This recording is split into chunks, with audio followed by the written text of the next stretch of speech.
Hey guys, real quick before we start the video, I'm working on a top 10 list of the best new Cars Diecast of 2024, as chosen by my viewers. So, if you're interested and would like to vote, please click the link in the description and vote for who you think the best new release of the year was. Now on to the video.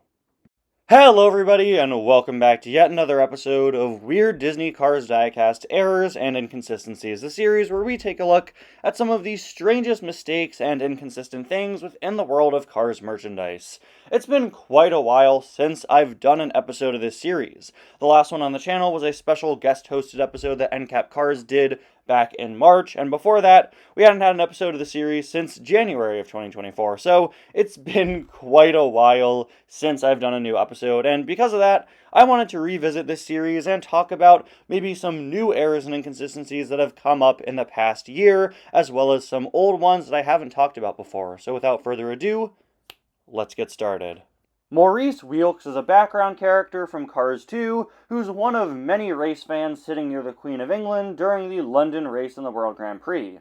And just like a lot of these other race fans, he was released as part of the Palace Chaos series in the Diecast line. Now, Palace Chaos actually ran in two separate years, 2013, and then it was brought back in 2015. And Maurice Wilkes was released both times, but when he was re-released in 2015, they did something weird with him. They removed his last name. We've seen a lot of alterations to character names over the years, but I really can't think of any other example where they just removed the last name from a character that used to have one. Usually with the series, I try to come up with some sort of rational explanation for where these errors come from, but it's times like this where I'm completely stumped, and I don't know why they just chose to not give him his last name this time around. Really makes you wonder, if Maurice Wilkes were to be re-released at some point in the future, would they use his full name or just his first name? I wonder. For our next entry, let's go back to 2021 for an error that I've always found pretty funny. This year, we were actually given two checklist posters instead of the usual one, with one released early on in the year showing us the first half of the year's lineup, and the other one released a few months later showing us, well, the other half. Why this was done, I'm not sure, but that's beyond the point. The point here is that when the first poster of the year released, people quickly realized that one car was missing. Raul Cerul, who was one of the first releases of the 2021 Cars Diecast line, and he was completely gone from the first half of 2021 poster. It seems that they forgot to include him somehow. Luckily, when the full year poster released a few months later, they did put Raul back in. Oh, what? You don't see him? Well, that's because they didn't put him with the first half of the year cars, they just threw him in at the way end. I just think it's so funny that when they fixed this issue, they didn't even bother to put Raul with the cars he belonged with. He should be up here with the World Grand Prix racers that released in the first half, but no, they just threw him at the bottom. It feels so last minute to me, I love it. But poor Raul couldn't catch a break back in 2021. Not only was he missing from the poster, he also had a pretty well-known error on his card back. 2021 was the first year that the Cars Diecast line had the as seen in gimmick that we still see nowadays, where they label what piece of Cars media each character released comes from, and while they are usually pretty good with it, every once in a while they will mess up. Shout out 2025 Slim Hood, I loved your scene in the first Cars movie. Anyway, 2021 Raul Cerul was really the first time that they made a mistake like this, as they accidentally included an image of Rusty's Lightning McQueen, the McQueen we see in the first 15 minutes of Cars 3, as a Cars 2 release. The same error was done on the card back of Rusty's McQueen himself. I always wondered if perhaps somebody mistook Rusty's McQueen, the McQueen from the beginning of Cars 3, for Hudson Hornet Piston Cup McQueen, the McQueen from the beginning of Cars 2, and that's how this happened, but honestly, it's probably not that deep. It's probably just a simple mistake. Like I said, we see this happen from time to time with the Cars Diecast line. Mandy Frenderbender has easily one of the greatest names of any Cars character, and she's also one of the most well-loved Cars diecasts from the 2024 mainline. And why wouldn't she be? Not only is she a Cars 1 crew chief, she's also an uncancelled release, and those are two things that are sure to make any Cars collector excited. But as far as uncancelled cars go, Mandy stands out as a really interesting case. You see, this is what the original Mandy diecast looked like back in 2019. And this is what she looked like when she was uncancelled and released in 2024. She now has a completely different color scheme and team logos on the hood and sides instead of the team number. Mandy's 2019 design looks a lot more in line with Brian Imagir, the Taco Mint Pity that we received that year, while the 2024 design does a bit more of her own thing that still definitely matches the team look. Of course, all toys go through a variety of design incarnations before they make it onto store shelves, but you might be surprised to see just how different these two Mandy designs look. After all, this is based on a character from the Cars movies, right? Why would there be two designs that are so different? One of them has to be accurate to the movie, right? Which one is? Well, you see, that's the thing. Mandy Freuderbender actually doesn't appear in the first Cars movie. In fact, she doesn't appear anywhere. Mandy, like many of the Cars 1 pit crew cars we've gotten over the years, was actually designed specifically for the diecast line. The first Cars movie only gives us a few very brief looks at the Piston Cup pit crews, and we never see all of the crews on screen. But of course, every Piston Cup racer does have their own pit crew in universe, even if we don't see them. So, for years now, Mattel, Disney, and Pixar have been designing new pit crew members for the racers whose crews we don't see, including Taco Mint. So that explains why the two versions of Mandy we've seen have completely different designs. There isn't anything to base Mandy off of, she's an original character for the diecast line. Let me know in the comments which Mandy design you prefer. I think I definitely prefer the 2024 one. I really love the sort of brownish orangey color they gave her. Although I will say, the original one does match Brian Imagir better. I really don't mind though, I think I definitely prefer this one. But I've heard people go both ways, so let me know in the comments. The Nicole Revwell, Jesse Whelan, and Movie Prop Pack is another one of 2024's most well-loved items. Not only do we get these really nice blank pitties, we also get a UFO that somewhat serves as an Easter egg in reference to unidentified flying mater. But one thing that bothered me with this item ever since the packaging was revealed is the fact that the card art doesn't feature the movie prop on it. I get why they didn't do this. The movie prop is technically an accessory, and accessories tend to, not be featured on card backs. But the movie prop has its own name tag and kinda counts as its own character, so it is a little weird. I also feel like the card back just looks so empty without it.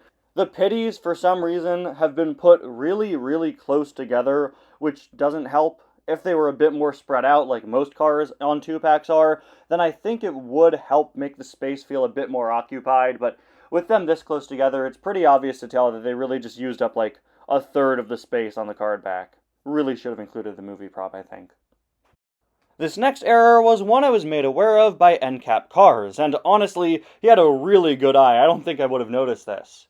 Early images for 2025 Ernie Gearson, including his initial in-box image and the leaked prototype that some people got their hands on, actually featured paint missing from him in one area. Can you see where it is? No? Okay, how about I zoom into here? As you can see, the very small part of Ernie's 93, the only part of the number that isn't placed directly over the mint leaf, wasn't originally colored in white. This is a pretty small error, and it's one that made it really far into production. As you can see, the in-box image we have for Ernie also features this error, and I'm genuinely shocked that they caught it in time for Ernie's in-store release. If you pick up a 2025 Ernie, he's not going to have that error, and honestly, I'm really, really impressed that they caught something that small before release. Good job, Mattel. I'm sure by now we all know that the original release of Jeff Gorvette was missing the Corvette logo from his hood. This was fixed later on, and ever since then, every Jeff Gorvette variant has had that correct logo. Except one. Because you see, for some reason, 2017's Cars 3 Jeff Gorvette is also missing the Corvette logo. It's frustrating to see this mistake made again so many years after it was fixed. In addition to that, Cars 3 Jeff is a pretty rare item, and he's one that's still yet to be re-released. So hopefully, when he comes back, if he comes back, they do put that logo back on him. At the very least, every new Jeff variant we've gotten after this one has continued to have that correct logo. I really hope I didn't just jinx that. Now watch GRC Jeff Corvette not have that logo. Now would probably be a pretty good time for me to confess that this episode of Errors and Inconsistencies is actually a re-upload.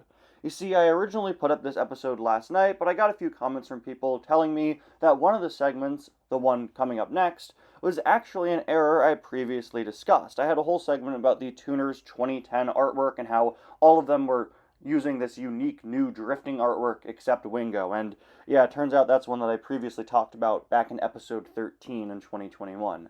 Hey, we all make mistakes, obviously. I've covered so many errors in this series, and while I do usually check back to see which ones I've already covered, it seems that I missed that one.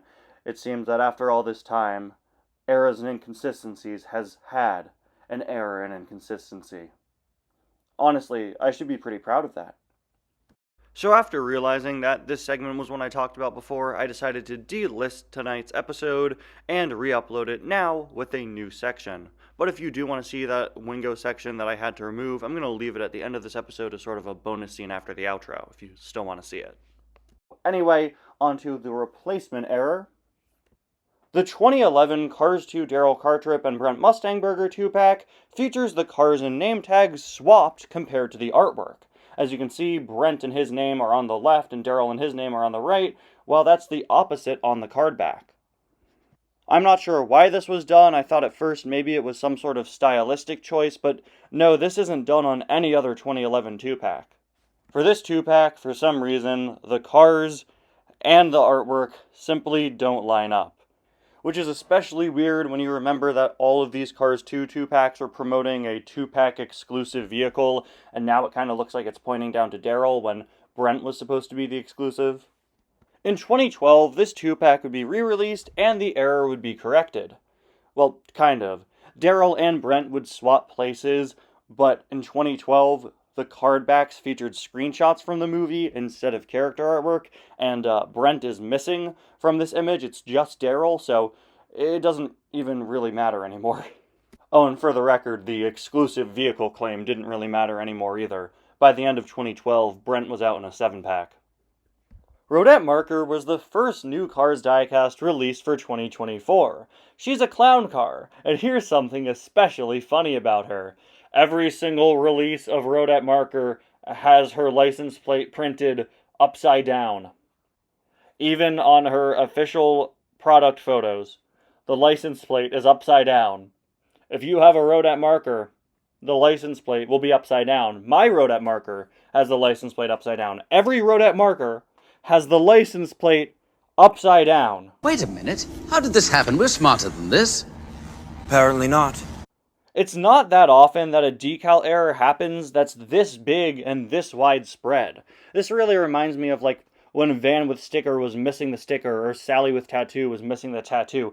Every single Rodette has this mistake, and honestly, I'm not sure if it was ever fixed. If you know that it was, please let me know in the comments, because as far as I know, every Rodette released does have that error.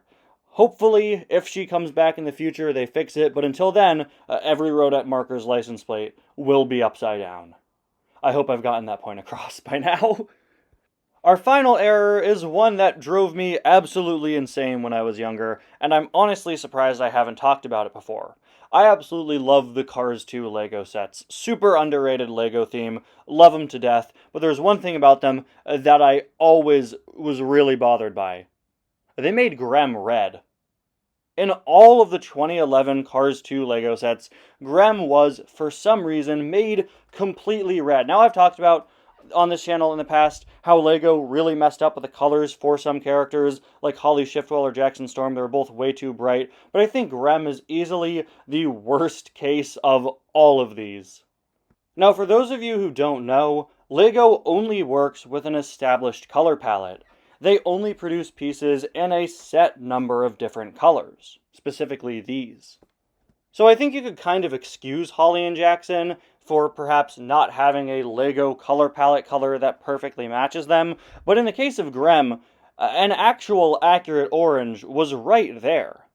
Perhaps you could chalk this up to these toys being based on early concept art, but I don't know of any other merchandise line that made a red Grem.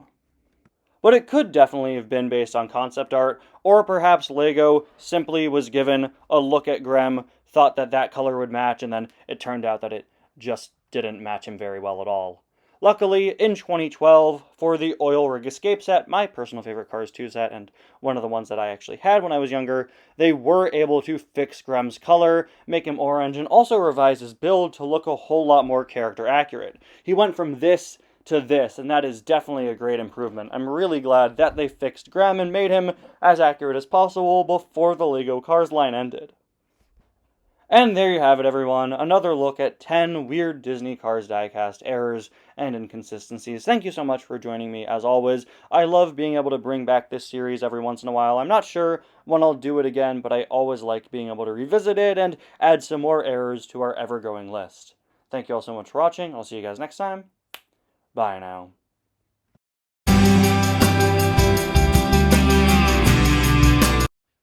I often make jokes about how in 2010, Cars merchandise was obsessed with the tuners and putting them in super epic drifting poses, and how they were all in drift mode and all that. And it seems that not even the Cars diecast line was safe from this. You see, in 2010, and only in 2010, for their lenticular version 2 releases, the tuners were given different artwork that showed them drifting. I will never understand the absolute obsession with marketing these characters and them drifting, specifically in this year. But the inconsistency I want to talk about in this segment isn't the fact that they were given this artwork this one time, which I guess does count as an inconsistency technically. I want to talk about Wingo. Have you realized that I haven't shown a picture of Wingo yet in this segment? That's because poor Wingo wasn't given his drifting artwork for his lenticular release. He was just given his normal art. A drifting render of Wingo does exist out there and was used on several pieces of Cars merchandise from this time, but for whatever reason, they didn't do that for him in the diecast line, making it kind of awkward. You got all three of the other tuners in their epic drift mode poses, and then Wingo is just regular old Wingo. Sorry, buddy. Maybe next time. Then again, I guess there won't be a next time because I've never used this art again. How did this happen? We're smarter than this.